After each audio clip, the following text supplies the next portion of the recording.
So, you're looking for tips on the AAPC exam for Certified Professional Coder. Having just passed the exam myself, I will tell you my three major tips. First off, you need to know your manuals back and forth.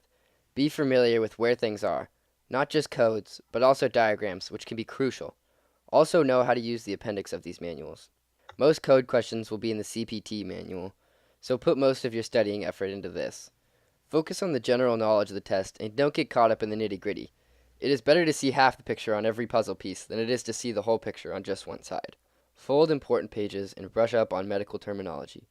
They say you can find all the answers within the manuals, but because of the time aspect, it is wise to know your manuals. This brings us to the next important tip: time management. Two very important things to keep in mind while taking this exam are 1.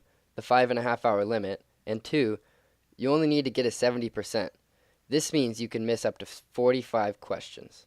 Because the test is 5.5 hours long, or 330 minutes, it is wise to divide this time up into sections. To be on track, you want to be going through one question about every 2 minutes or so. If you find yourself on a question for more than 3.5 minutes, reassess. This question may have multiple steps and be time consuming. Sometimes it is best to just make your best guess and move on.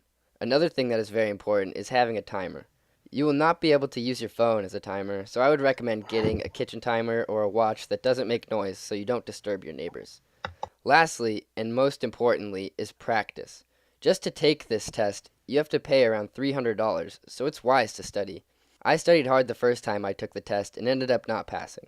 I found my biggest mistake to be not taking practice tests. It is one of the most important keys to success.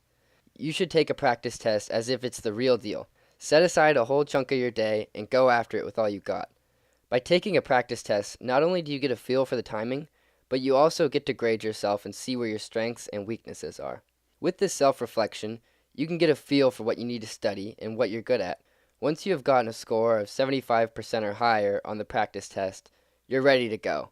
I posted a practice test in the description, and I would definitely recommend this one because it's the one that helped me out the most. Good luck.